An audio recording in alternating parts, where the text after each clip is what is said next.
কামৰূপ জিলা প্ৰশাসনৰ উদ্যোগত ৰাষ্ট্ৰীয় প্ৰেছ দিৱস উদযাপন সমগ্ৰ ৰাজ্যৰ লগতে আজি কামৰূপ জিলাতো ৰাষ্ট্ৰীয় প্ৰেছ দিৱস উদযাপন কৰা হয়। কামৰূপ জিলা প্ৰশাসন আৰু কামৰূপ জিলা তথ্য আৰু জনসংযোগ বিষয়াৰ কাৰ্যালয়ৰ উদ্যোগত আজি কামৰূপ জিলাৰ আমিনগাঁওস্থিত লোকনিৰ্মাণ বিভাগৰ পৰিদৰ্শন বঙলাৰ সভাকক্ষত ৰাষ্ট্ৰীয় প্ৰেছ দিৱসৰ কাৰ্যসূচী অনুষ্ঠিত হয়।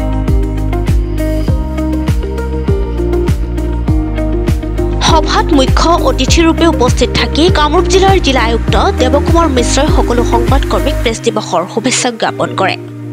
কাৰ্যসূচীত নিৰ্দিষ্ট বক্তাৰূপে উপস্থিত থাকি এইবাৰৰ ৰাষ্ট্ৰীয় প্ৰেছ দিৱসৰ মূল বিষয়বস্তু সংবাদ মাধ্যমৰ পৰিৱৰ্তনশীল ৰূপৰ ওপৰত ব্যাখ্যা আগবঢ়াই বিশিষ্ট নিবন্ধকাৰ তথা লেখক জ্যোতি খাটনিয়াৰে। তেওঁ বৰ্তমান ছচিয়েল মিডিয়া আৰু ডিজিটেল মিডিয়াৰ যুগত সংবাদ ক্ষেত্ৰখনলৈ অহা পৰিৱৰ্তনৰ কথা বিশেষভাৱে উল্লেখ কৰে। কুসুম হোটেল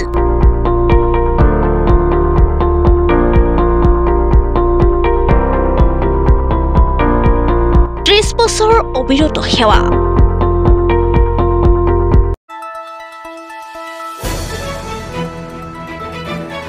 দ্য নিউজলেণ্ডছ অবিৰত তথ্যানুসন্ধান আপোনাৰ সেৱাত খবৰ সন্ধান দ্য নিউজলেণ্ড।